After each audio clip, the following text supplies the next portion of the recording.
Hi, Bob from Janify Journey here. Last week we posted the Liao Zha Partner drill.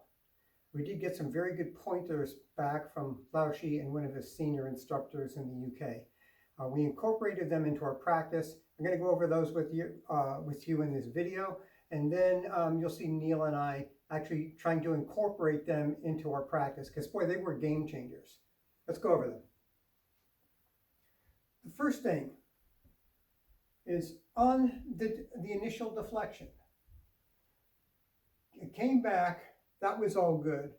The interception point was right here with my opponent's blade. The problem is that I continued to bring it back. So my interception point is here, and then I would bring the blade back away from it. What this does is it retreats, because my opponent's over there, retreats my blade from my opponent, gives him time and distance before I can get my Liao around and up.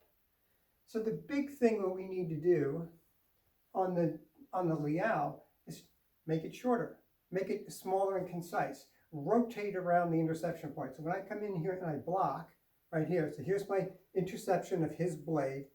Instead of coming back this way, just pivot around this point and go up. Okay, so it's more, if you notice, the way I was doing it before, I was deflecting, my hand was retreating back to my center line over here on the side and then coming around and up. When I change this, I'm going to deflect just as before, but if you notice, my hand is going to stay forward in front of me. And this buys me a huge amount of distance on my opponent, and also is much faster, so he has to jump back very quickly to get out of the way of the Liao. The other thing that it did, which was kind of interesting and I didn't expect, is that as I do this, my intention changed completely. I had always kind of viewed the Liao as a big sweeping slice up through the center, which meant I was thinking about the whole length of the blade. Now I'm only thinking about maybe the top 6 inches of the blade. Because when I'm here and I deflect in, and then I just turn out quickly, I'm thinking about striking with the blade right here.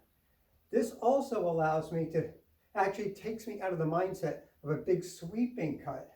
Now I can set up targets. When I come in here, I can target the leg. I can, since the cutting arm, his cutting arm is on this side, I can go up and cut the underside of his arm. So now I have more choices. So on the deflect, turn very fast and pick your target and cut.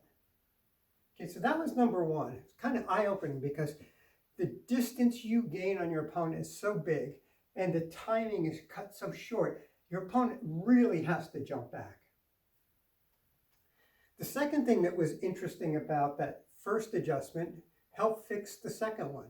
The second one was, before I was coming through this way, and because I was thinking of that big sweeping cut, I almost viewed this as the Liao, and then I would pull back and go forward for the jaw.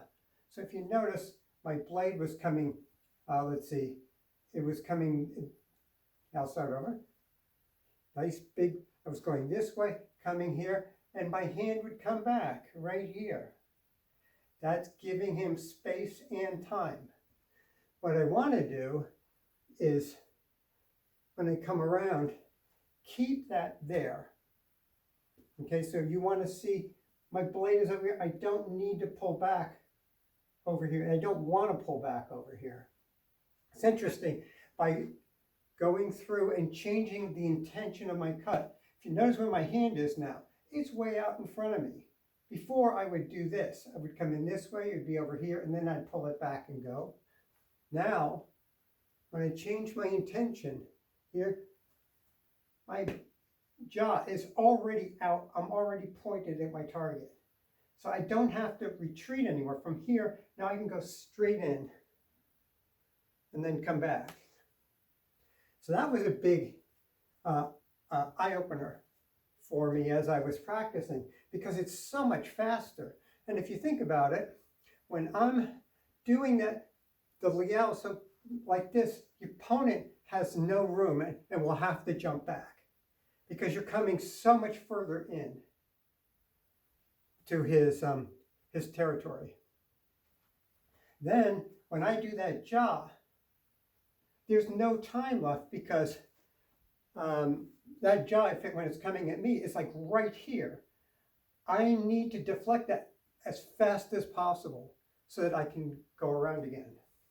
Now, one thing that we did notice was on the jump back, because the distance now being taken by your drawfang as he comes in with these shorter turns and not retreating the blade, makes you jump back fast and you react more dramatically. So the big thing that we noticed is, especially with some of the other students we were working with, when they jump back, they would jump back like this. And what's wrong with this? The tip of the blade is way out over here. This hand, sometimes it was forgotten about, it was just left out over here.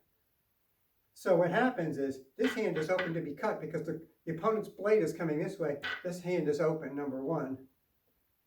And number two, when you're here and your blade is out, that jaw cut from your opponent is now coming this way. It's a whole lot of time and energy to get the blade back. You essentially don't have enough time when that jaw is only about 18 inches away from your body, if you have it down here. So when you jump back, we're keeping it much tighter now in here. This hand isn't wandering out. This is in here so I can quickly deflect that jaw when it comes in and then go into my Liao and jaw.